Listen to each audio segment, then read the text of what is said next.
ഒരു ക്രൂരനായ ഭരണാധികാരിയായിരുന്ന കംസനെ കൊണ്ട് ആളുകൾ പൊറുതിമുട്ടി. കംസനെ എതിർക്കുവാനുള്ള ധൈര്യം ആർക്കും ഉണ്ടായിരുന്നില്ല. കംസൻ്റെ അതിക്രമം നാൾക്ക് നാൾ വർദ്ധിക്കുകയാണ്. ഈ കംസന് ഏറ്റവും അധികം ഇഷ്ടം തൻ്റെ സഹോദരിയായ ദേവകിയോടാണ്. ദേവകിക്ക് വിവാഹപ്രായം ആയപ്പോൾ കംസൻ ദേവകിയെ കല്യാണം കഴിപ്പിക്കാൻ തീരുമാനിച്ചു. വരൻ ശൂരസേനൻ്റെ മകനായ വസുദേവൻ. തനിക്ക് ഏറ്റവും പ്രിയപ്പെട്ട സഹോദരിയുടെ വിവാഹം അതിഗംഭീരമായി കംസൻ നടത്തി. എന്നിട്ടും കംസന് തൃപ്തിയായില്ല. ദേവകിയെ വസുദേവൻ്റെ വീട്ടിലേക്ക് കൊണ്ടുപോകുന്ന രഥം താൻ തന്നെ ഓടിക്കുമെന്ന് കംസൻ വാശി പിടിച്ചു. ദേവകിയെയും ഭർത്താവിനെയും വഹിച്ചുകൊണ്ടുള്ള രഥം ഓടിച്ചു പോകുന്നതിനിടയിൽ കംസൻ ഒരു അശരീരി കേട്ടു.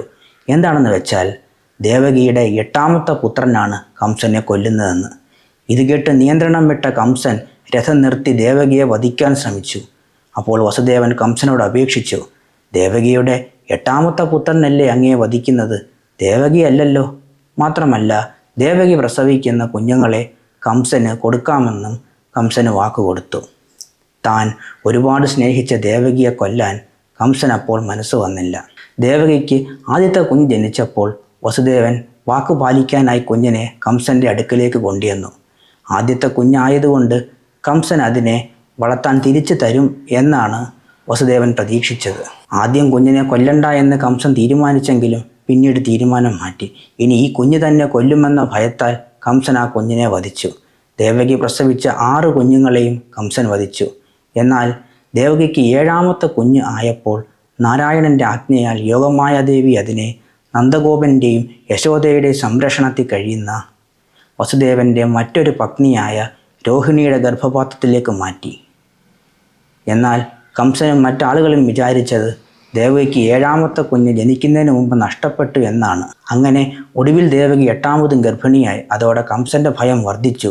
കംസൻ ദേവകിയും വസുദേവനും കഴിയുന്ന തടവറയുടെ സുരക്ഷ വർദ്ധിപ്പിച്ചു. കുഞ്ഞ് ജനിച്ചാൽ ഉടൻ തന്നെ തനിക്ക് കൈമാറണമെന്ന് കർശന നിർദ്ദേശവും കൊടുത്തു. ഒടുവിൽ മഹാവിഷ്ണുവിൻ്റെ അവതാരം ദേവകിയുടെ ഉദരത്തിൽ നിന്ന് പിറവിയെടുത്തു. അപ്പോൾ ഒരു അത്ഭുതം സംഭവിച്ചു. തടവറ തനിയെ തുറക്കപ്പെട്ടു. വസുദേവനെ ബന്ധിച്ചിരുന്ന ചങ്ങലകളെല്ലാം അഴിഞ്ഞു വീണു. കംസൻ്റെ കാവൽക്കാരെല്ലാം ഉറക്കമായി. അപ്പോൾ ഭഗവാൻ വസുദേവനോട് പറഞ്ഞു, അവിടെ ഗോകുലത്തിൽ നന്ദഗോപനും യശോദയ്ക്കും ഒരു പെൺകുഞ്ഞ് പിറന്നിട്ടുണ്ട്. എന്നെ അവിടെ ആക്കിയിട്ട് ആ പെൺകുഞ്ഞിനെ ഇവിടെ കൊണ്ടുവരണം.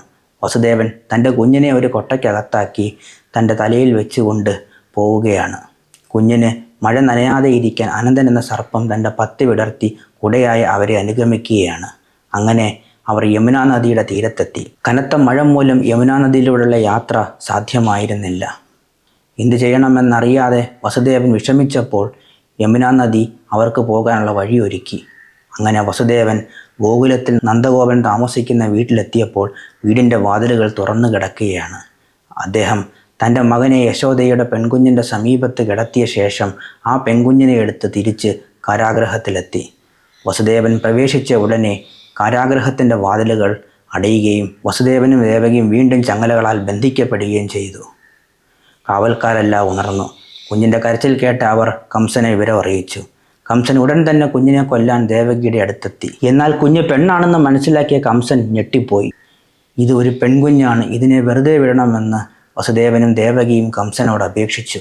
എന്നാൽ കംസൻ അത് കേൾക്കാൻ തയ്യാറായില്ല. കുഞ്ഞിനെ കൊല്ലാൻ ശ്രമിച്ചപ്പോൾ കുഞ്ഞ് കംസൻ്റെ കയ്യിൽ നിന്ന് വഴുതി മാറി യോഗമായ ദേവിയായി മാറി. എന്നിട്ട് കംസനെ കൊല്ലാനായി ഒരാൾ ജനിച്ചിട്ടുണ്ട് എന്ന സത്യം കംസനെ അറിയിച്ച് അവിടെ നിന്ന് യാത്രയായി.